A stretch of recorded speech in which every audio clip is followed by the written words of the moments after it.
सोलापूर शहरातील शांती चौकाकडून बोरामणी नाक्याकडे मोटरसायकलवरून जाणाऱ्या एका तरुणाला अडवून लोखंडी रॉड आणि हातोडीने बेदम मारहाण करत गंभीर जखमी केले। ही घटना कुचन हायस्कूलच्या मागील गेटजवळ 20 ऑगस्ट रोजी सायंकाळी 7:30 वाजता घडली। यातील फिर्यादी स्वप्नील धोंडीराम गायकवाड, राहणार शिक्षक हाऊसिंग सोसायटी सदर बाजार सोलापूर, हे 20 ऑगस्ट रोजी सायंकाळी 7:30 वाजण्याच्या सुमारास मोटरसायकलवरून एकटेच शांती चौकाकडून बोरामणी नाक्याकडे जात होते। कुचन हायस्कूलच्या मागील गेटजवळील स्पीड ब्रेकरवर ते आले असता आरोपींनी त्यांचे वाहन अडवून मारहाण केली।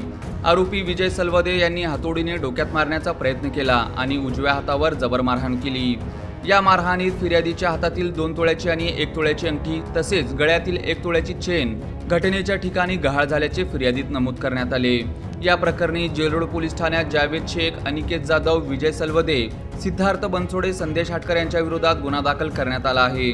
पुढील तपास सहाय्यक पोलीस निरीक्षक चानकोटी हे करीत आहेत। तसेच या प्रकरणी विजय यलेश्वर सलवदे, राहणार बक्षी हिप्परगा यांनी दिलेल्या फिर्यादीनुसार स्वप्नील धोंडीराम गायकवाड व इतर 2 साथीदारांविरुद्ध जेलरोड पोलीस ठाण्यात गुन्हा दाखल झाला आहे। शिवीगाळ करून मारहाण केली तसेच सत्तूरने हल्ला केल्याचे फिर्यादीत म्हटले आहे। याशिवाय खिशातील पैसे काढून घेतल्याचेही सांगण्यात आले। या प्रकरणी पुढील तपास सहाय्यक पोलीस निरीक्षक भांबिष्टे हे करीत आहेत।